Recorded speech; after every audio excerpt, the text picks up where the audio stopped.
You alright? My name's Paul, I've got autism, and I make random videos based on my version of autism and the way my head works. And I stick the videos on the internet in case you fancy giving them a watch. Or the audio, if you're on one of those audio podcast sites. Either way, you're all welcome. All welcome over here. I'm not going to pick on you. Don't worry about that. So, what's been going on? I have returned to work. So after several months off, maybe 3 months, I think I went off in October. This was the first week that I've gone back, and I didn't sleep on the Sunday night. I was lying in bed, nervous, anxious, stressed, and bothered because I had to return. It wasn't a nice thing to have to feel. I've not felt that for a while. And yeah, I just felt rubbish. And I must have got maybe 1.5 hours sleep all night. And even that was broken. Um, so that was fun. And then on the Monday night, I didn't sleep again because I'd had the build up, the build up, the build up on the Sunday night, and then the come down, the come down, the come down on the Monday night. So overall, if I got 3 hours sleep over 2 days, then that was me. Good. And I'm still absolutely shattered now. You can probably tell I look worse than usual. Not that, you can usually tell if I look good. That's that's not a look I have in my arsenal. And plus, I've been in the garden with the dog. It's cold and it's very muddy, and we were playing tug of war. So yeah, back at work. And to be fair, I haven't done anything because I can't. The work computer that I've got, I've missed too many in-house updates, and now they can't overlap because it's too far. So that computer needs to go off to have it manually done, and I've got to be sent a new one. But didn't arrive this week, so I've only been sat there staring at my mobile phone and a work tablet, just waiting for emails and if any calls came in because there was literally nothing more I could do. So I'll take it. Um, what's going on in nutbag news? I'm not making nutbag news a thing, by the way. There's always something weird going on.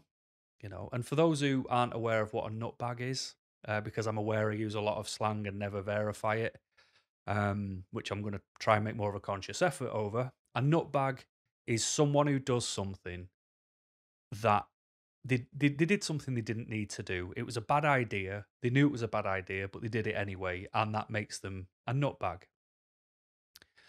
So my nutbag this week is Boris Johnson, the leader of the Conservative Party. And, you know, if you don't know who he is, he just looks like he shouldn't be in a suit, but he should be in pajamas. His hair's a mess, he looks knackered, and he's just a bumbling idiot. But while we were under lockdown, whilst, he's on TV going, stay at home, don't go out, telling the nation not to go anywhere. No hairdressers were open, businesses were failing because they couldn't open. We couldn't go to restaurants, hairdressers, gyms, all of those sorts of places were shut. People couldn't go and visit loved ones who were dying in care homes and things like that. He went to a party. It's like, mate, you were the one on television telling the nation to, stay at home and don't go out. And you didn't stay at home and you went out. And he's still in, as I speak right now, he's still, doing his job. And I just think if that was in a workplace, you would be doing something that is absolutely against what you're getting paid to do. You would be sacked for gross misconduct. If that was a law, don't kill anyone, and you show up and stab someone, it'd be like, what did I just say? And there he is, stay at home, don't go out, going out. What an idiot. But anyway, that's the thing, isn't it? Rich people think they've got a different set of rules to the rest of us, and they don't. So, what do those two things have in common? What does me having a problem with work have to do with Boris Johnson and me waffling my nonsense? Um, socializing. Because I do a lot of thinking. I know it doesn't look like I do because I look dense, but I always think. I'm always thinking. My mind never shuts off. I'm always trying to figure things out.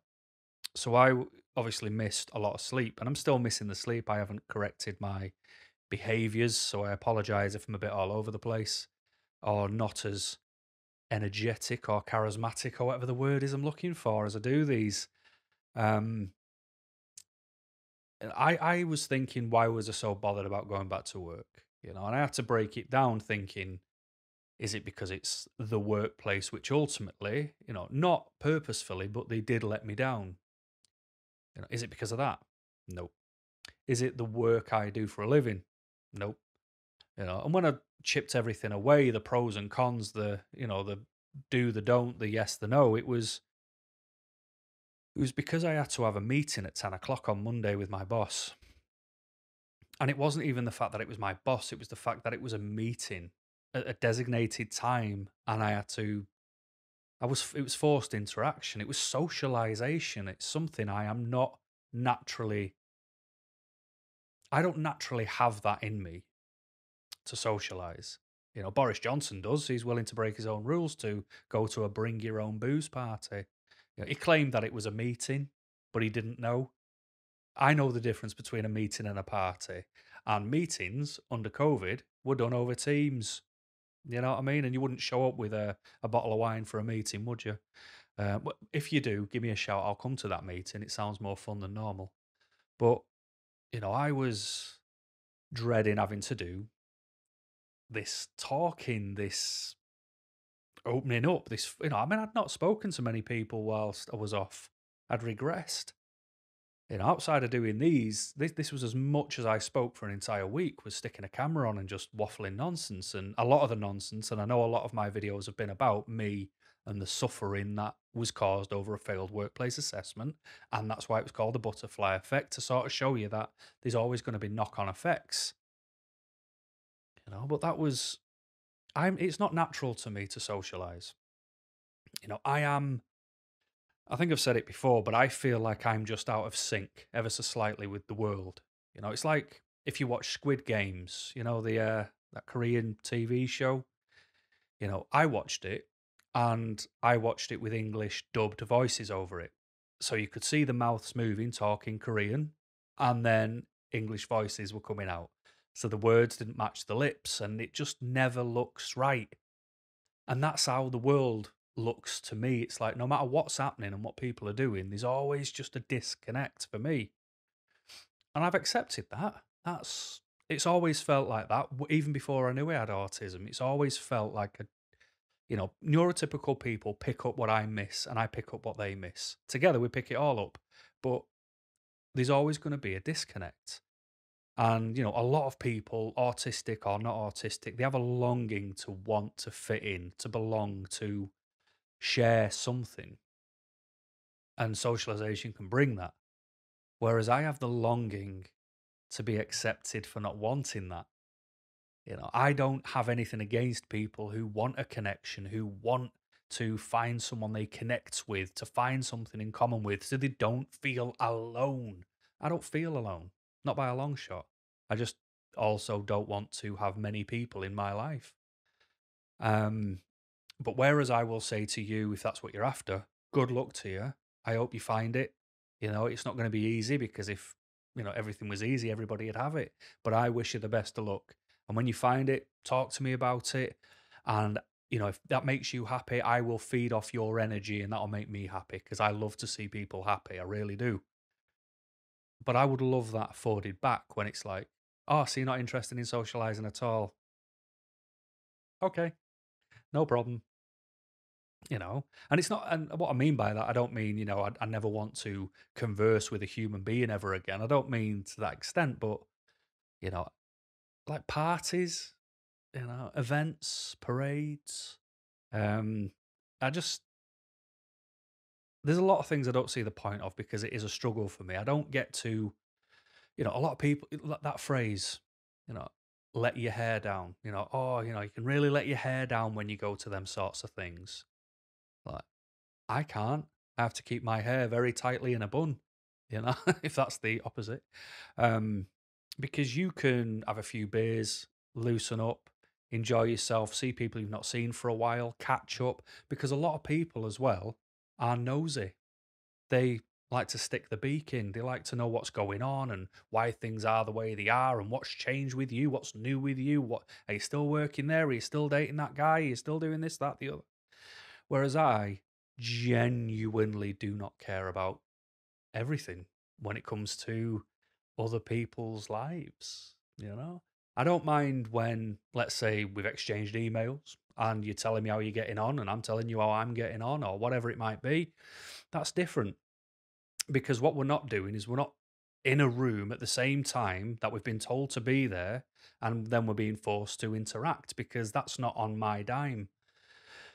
I might not feel ready to do stuff like that, you know. And the joy with doing stuff like this is I knock these up, I throw them on the internet. It's up to you when you watch them. It's up to you if you watch them. It's up to you if you watch them at a faster speed than normal, you know, just to get through it, see what I'm waffling about.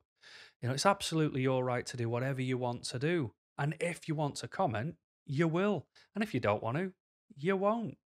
And everything's fine. There's just no pressure in any of this because we're both doing our thing in our time. So I can deal with that. But if we were to take, and let me tell you why socializing is a problem for me. So let's pick on what I assume for me would be the biggest event to struggle with because there's obviously 40th birthday parties. You know what I will get invited to these days. It's 40th birthdays. It's kids' christenings, um, and a couple of weddings. You know, they're the big ones. So let's say there was a wedding. You know, a wedding is all day, um, and most weddings are all day. I know other religions they can last a week. Fully aware of that. I'm just talking for my average because I can only talk to you from my perspective. But it's all day. In some cases, it's like the day before as well because you've got to have a rehearsal dinner. You know, you can go to restaurants, nobody practiced that, and we still manage to get tables and eat. You know, but for some reason, you've got to practice where you sit. It blows my mind. But anyway, you know, I'm not married, so. And if I did ever get married, not that I would, I certainly won't pay for that rehearsal nonsense at the day before anyway. But I'm not here to talk about that. Maybe I'll do one on weddings, you know, why I'm not married. If you want me to do one of them, say in the comment and I will. If not, I'll miss it. But a wedding's all day. I've got to wear a suit. I've got to be at a certain venue, then maybe go to another venue, then maybe another venue. You know, I've got to sit there and there's kids everywhere as well sometimes. Because I know that's a big bone of contention. People who've got kids kicking off because the people getting married say, no kids at this event. Like, how dare you? They're part of my family. Yeah, I know you love your kids, but they've spent a fortune. They could have had an extension built. Instead, they decided to get married, you know, with the money. You know, so they want it to go off without a hitch. They don't want a kid running up and down screaming. I understand. But, you know, I'm trying to, I'm going well off track here. And I'm trying to tell myself as well, Paul, slow down. You're not getting interrupted. Because that's the real life problem. Every time I open my mouth, someone opens theirs wider and I never get to speak. So it's all day. I'm in a suit, not comfortable. Like I say, I've got to go from a church to a venue to eat, somewhere for a disco, you know, at the end of the night and what have you. When can I leave? When have I done enough? I've got to pretend to be interested in watching you know, get married. I've got to hear someone standing next to me say, doesn't she look lovely in that dress? No, I don't think wedding dresses look attractive. They don't make people look better. But I can't say that, you know? And, you know, then you've got to go and sit on the table of the unknowns because, you know, they're like, who should we sit Paul with? Don't know. Like, right, well, we can't sit him next to Uncle Jeff because Uncle Jeff will talk about fishing and Paul will tell him that he can't stand fishing and that'll upset Jeff. And we can't sit him near Auntie Joan because Paul will start telling her about an operation he had when he was 10. And, you know, it's all weird, so weird. And I can't attend them because it's so much to consider all day and it's too much for me. So I will decline your wedding invitation. And that's the problem. If I decline, that's negative. But it's not my fault you're getting married, you know, and you don't need me there, so don't let it upset you. I'm not marrying you. I'm not the person who's giving you away. Chill. But people get upset when you decline an invitation, but an invitation is yours to decline or accept, and it shouldn't be with stipulation, or conditions. It should be, do you want to come? Yes, I do. Great, see you there. Do you want to come? No, no problem. So I'm always saying no, and I have to defend no. But I can't do a wedding, and this was my point, what I'm trying to make. If I can't do a wedding, do you know what else I can't do with everything that's involved in a wedding? I've told you before, I can't even some days open the front door to collect a takeaway from the person delivering it because that 3 seconds of interaction is too much. The anxiety of thinking, I've got to stay in certain clothes because I have this thing where I don't want people in the outside world knowing what my relaxed state is in the house. The type of pajamas I'll wear, what I eat, what's in the fridge. If the house was a little bit messy and someone was ever going to pop round, it's got to be like a show home when they show up so there's no personality to it because this is my safe space on earth. I haven't got any more. This is it. So I will do all those things to make that happen. But, I've got to then open the door. I've got to have enough energy to do this. Hi, mate. Thanks very much. Cheers. Bye. Shut the door again. Now, that doesn't seem much, but to me, it really is. And it'll wipe me out. And the thought of it, the anxiety it'll bring, and because I've got that anxiety before I order to see if I've got enough confidence to do it, waiting for it to be delivered. It'll be delivered, I'll collect it, and then I'm not hungry anymore because of the anxiety has made me sick. And it's because of that socialization. I've got to socialize for that brief period, and it's too much sometimes. So when people will say, send you that piece of paper through the post, RSVP to this wedding invite, and you go, no thanks. I don't, if I've had it before where they haven't even put an envelope back in and they expect me to pay for the post. So I just text them and say, hope you have a nice day, not coming. You're just waiting then for that text to come back. Why not? It's in 2 years. You can't say you're busy. You don't know what you're doing in 2 years. And I just don't like the stipulation on it. But what I can't do is go through the reason every single time I decline an invitation to something because I have a problem socializing. But I can't say, I can't even collect a takeaway from the front door most days because of how I feel, and I can't deal with that level of interaction, and that lasts for 3 seconds, and I actually benefit from it, because I get food. So I can't do an all dayer with a bunch of strangers in a suit. Sorry, because I'm allowed my decency. I'm allowed my reasons. I shouldn't have to explain because nobody else has to explain, do they? If people do things, no one's going, well, why do you want to play five-a-side? Why do you want to play football? Why are you interested in basketball? Why do you want to play it? Why do you want to put a vest on and bounce a ball? Nobody gets questions for the things that they can do. And 9 times out of 10, when people can't do something, they just get let off. But because I can't do, or I strongly struggle, and my mood gets altered and my anxiety goes through the roof, when I can't do the things that everybody else takes an ounce of pleasure in or more, I get questioned. And that is unfair. And that, I suppose, would fall into that ableist category that a lot of the younger generations of autistics talk about these days, And it probably is. I have not done enough research. I just know using the ableist card every 5 minutes does more harm than good. But I also then don't want to go, asking me that question's ableist behavior because it makes me sound like a turd. And I'd rather just go, no, you're all right, thanks anyway. And people, like I say, I have the longing to be accepted for not wanting to do things and for that to be okay. Taking the bins out, depending on where you are in the world. I've got to take my bins out on a Sunday night to be collected early Monday morning. And I've got to take them from the back garden round to the front. And I have to look out the window through the peephole of the front door, open the front door, just having a quick nosy to make sure my neighbour has already took his bin out. Because otherwise, I get riddled again with an anxiety that I might just bump into the guy, as we're pushing our bins round the corner and we're taking them where they're needed to go. And we both we decide to do it at the same time. And then he's like, "Hiya, Paul." It's like, oh, and he's being polite. I understand. And I'm not purposefully rude back, but it's forced for me, and I've mentioned it before, but there's a line in Get Shorty, where John Travolta says, "Never say anything more than you have to, if that." And I agree, just because we both see each other, we don't actually have to talk to each other in my world. My world, it's like, you live next door to me, I live here. I don't hate you, I don't love you, you're impartial, I don't need to know you, just be respectful, and I will do exactly the same, and we don't need to get on. I'm not coming to a barbecue in the summer if you have one, and I know why people interact.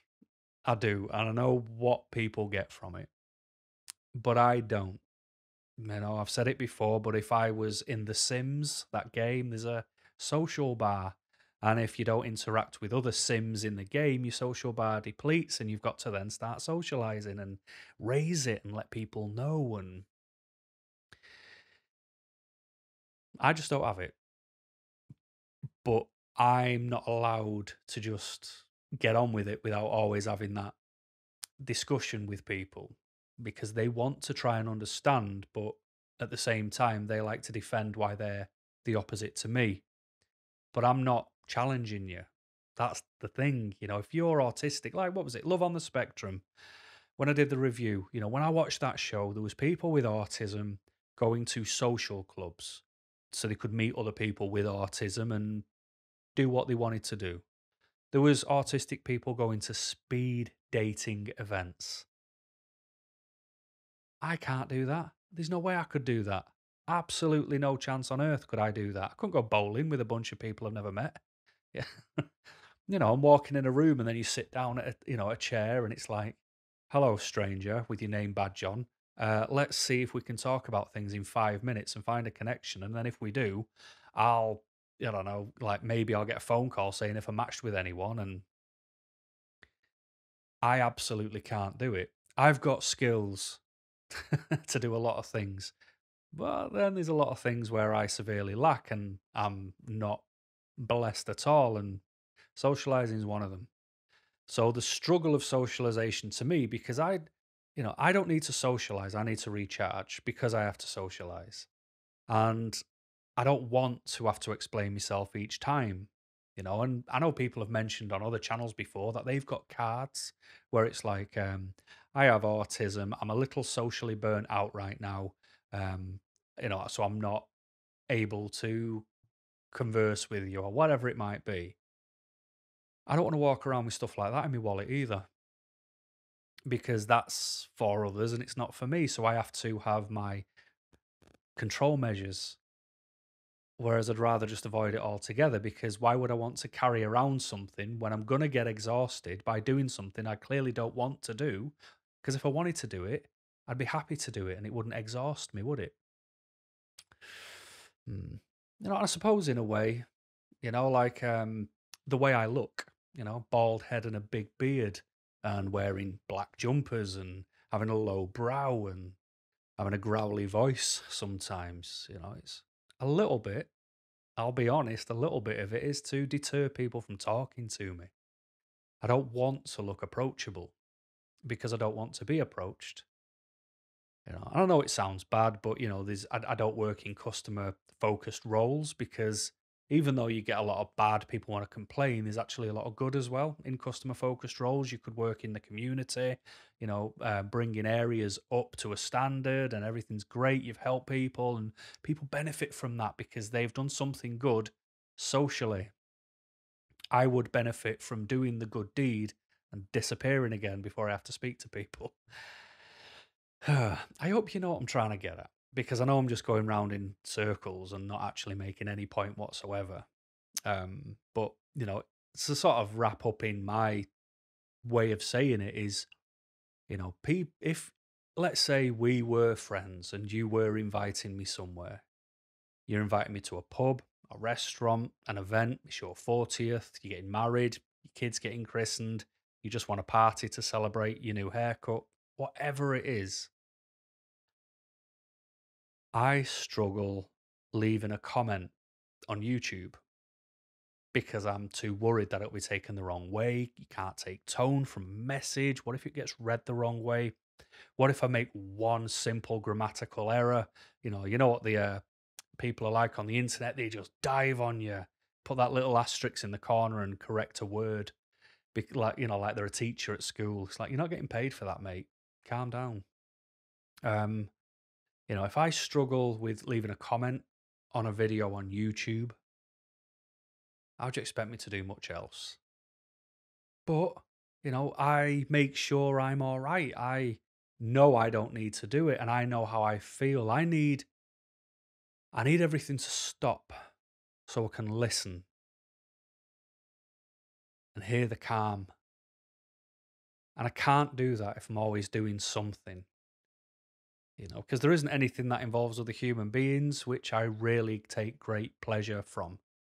Strangely, the best, like I think I mentioned it at the beginning, but the best place for me to sort of feel okay with socializing is this. This is my way of talking to you and sharing my brain of, and that's why a lot of my videos I don't think make any sense whatsoever. And I don't feel like I ever make a point or I ever come across correct or I repeat myself consistently, which I know I have in this one, because these words have never fell out of my brain before, let alone my mouth and let alone being shared with anyone who wants to watch it. But please, try and understand. And if you feel like me, kind of, then maybe you can show it to other people and say, look, it wears me out. You benefit. I don't. I'm anxious before I go. I can do nothing but think about that event until it gets here. Then I'm too worked up.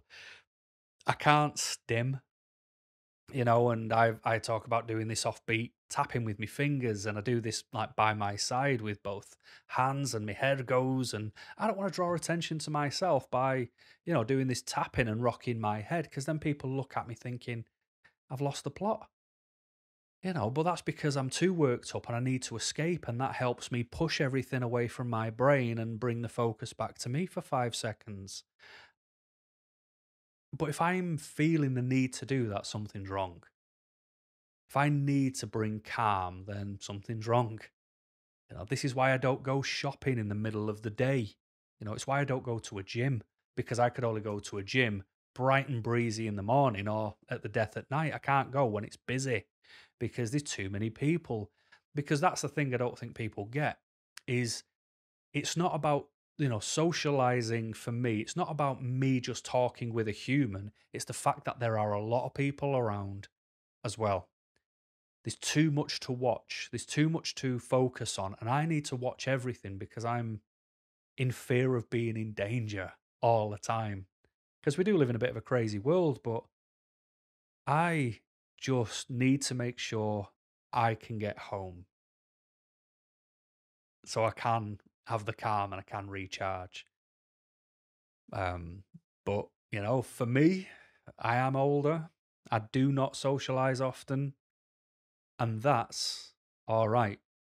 So some people might want that acceptance to, the longing to fit in.